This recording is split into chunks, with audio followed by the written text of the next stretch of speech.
Welcome to this explainer, where we're going to transform a really complex topic into a clear, actionable guide. So, you want to be an entrepreneur, but you're just stuck on an idea?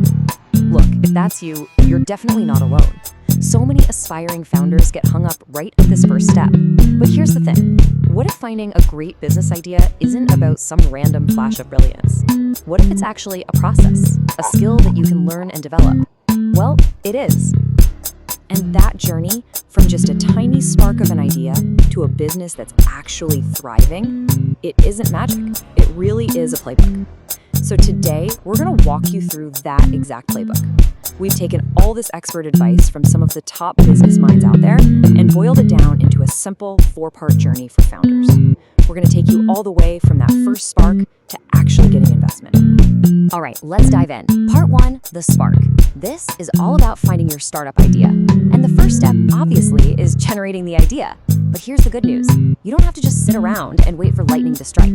There are actually proven frameworks that successful entrepreneurs use all the time to systematically find amazing opportunities. Okay, so framework number 1 is all about thinking globally, but acting locally. This is a classic. You find a business idea that's already crushing it in another country, and you adapt it for your own local market.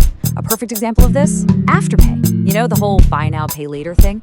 Well, that idea was heavily inspired by a company called Affirm that was already having huge success in the US. The business model was already proven to work. It just needed someone to bring it to a new market. All right, framework number 2, solve a real problem you personally encountered. Seriously, some of the absolute best ideas come straight from your own frustrations. Just look at DoorDash. The whole company started because the founders couldn't get Thai food delivered where they lived. That's it. A super simple everyday problem sparked a multi-billion-dollar idea. They weren't trying to disrupt a massive industry, you know? They just wanted dinner. So, how do you actually start noticing these problems? Here's a super simple, actionable trick: the 21-day problem log. For the next 3 weeks, just carry a notebook around or use your phone and write down every single frustration you have. Big, small, doesn't matter. The reason this is so powerful is that we're constantly solving these little daily problems, and then we instantly forget we even did it. This log forces you to see those patterns, and inside those patterns, well, that's where the business ideas are hiding. And here's a really important thing to remember. Your idea does not have to be some brand new, never-before-seen invention. A lot of the time, iteration, just improving on something that already exists, is actually way more powerful than pure innovation. I mean, think about it. Tesla didn't invent the car, right? But they totally revolutionized it by iterating on the fuel source. They took gasoline and replaced it with something way, way better. Sometimes improving on what's already there is the biggest innovation of all. Okay, so you have an idea. That's awesome. But is it a good one? See, having the idea is just the starting line. The next absolutely crucial step is to see if it can actually survive in the real world. This is the part of the journey where a lot of ideas, even the ones that seem great on paper, just fall apart. And that brings us to the next section, the reality check. This is where we analyze your market. We're officially shifting gears now from brainstorming and creativity to hard-nosed analysis. We're talking about data-backed frameworks that help you make smart, unbiased decisions about whether your idea actually has legs. And please do not underestimate how important this is. The market research industry itself is valued at a staggering $150 billion. There's a reason for that. It's because getting this data right is absolutely critical if you want to build a successful business. Now, really quick, it's important to know the difference between market analysis and competitive analysis. Think of it like this. Market analysis is the wide-angle lens. It shows you the whole landscape, your customers, the latest trends, all the external factors. Competitive analysis, on the other hand, is the zoom lens. It focuses in tight on your competitors. And you absolutely need both of those views to see what's really going on. A really great tool to get you started is the PEST analysis framework. Let's stick with the Tesla example. This forces you to look beyond just your product and think about the world it's going to live in. You've got P for political, things like government regulations for electric vehicles. E for economic, is the economy growing? Do people have money to spend? S for social, what are the cultural trends, like a growing environmental consciousness? And T for technological, what are the new advances, like better battery tech? It gives you that 360-degree view. All right, so let's recap. You found a problem, you've got an idea to solve it, and you've even validated it with some solid market research. So what's next? Well, now the journey leads to what is probably one of the biggest hurdles for any founder. How do you get the funding to actually build this thing? And this is where you have to take off your analyst hat and put on your storyteller hat. Because look, the data and the research are absolutely essential, don't get me wrong.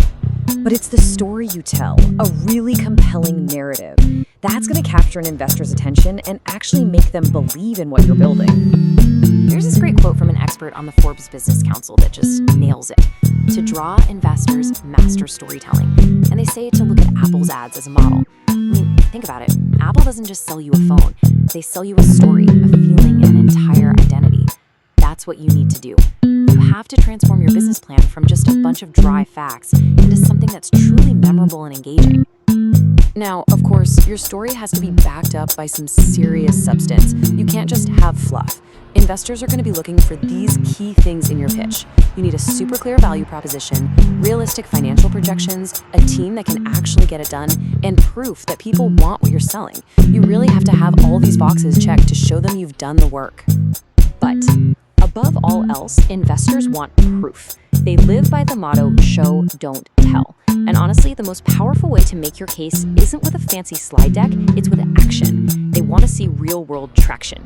That means early sales, users who are actually engaging with your product, good customer feedback. That is the proof that your idea isn't just a fantasy on paper, it's something people actually want. So you know how to build a pitch, but what is an investor really looking for? To be truly successful at this, you've got to go a level deeper. You need to get inside their head and understand the fundamental mindset of the person sitting across the table from you. What are the core principles that are actually guiding their decision to write a check or not? All right, let's look at this final piece of the puzzle, the investor's mindset. And who better to learn from than Warren Buffett? Now, I know he mostly invests in huge public companies, but his timeless wisdom on what separates a good idea from a truly great long-term business, that's exactly what smart early-stage investors are searching for too. So what's the number one thing he looks for? He calls it an economic moat. It's basically a durable competitive advantage that protects a company from its competition. It's the reason customers keep coming back, year after year. So as a founder, your job isn't just to tell an investor about your cool product. Your job is to convince them that you're building a fortress, a deep, wide moat around your business that competitors are going to have a really hard time crossing. And these moats come in a few different forms. First, we've got brand power. Think Apple. People don't just buy an iPhone for its features, it's a whole brand experience, a lifestyle choice. Then you have switching costs. This is when it's just a huge pain for a customer to switch to a competitor, maybe it's too difficult or too risky. And finally, you have network effects. This is a powerful one. Think about American Express. The more people that use the card, the more valuable it becomes for stores to accept it. And the more stores that accept it, the more valuable it becomes for people to have the card. It's a self-reinforcing loop. Investors also want to see strong financials. They want to back businesses that are or can become absolute cash-generating machines. Just look at this chart showing free cash flow margin. Apple's is an incredible 28%. That means for every single dollar in sales, 28 cents is just pure cash left over. That's what investors drool over. So for you as a founder, this means you need to have a super clear path to profitability and know your numbers, your unit economics inside and out. And really, all of this boils down to one of Buffett's most famous sayings: price is what you pay, value is what you get.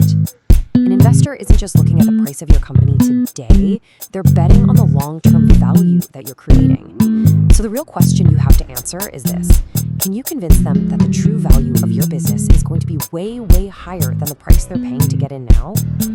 So you know the playbook now. You know how to build a business. From that initial spark of an idea, to validating it in the real world, to pitching it like a pro, and finally, to understanding what investors really want. The founder's roadmap is all laid out. The only question left is what kind of business will you choose to build?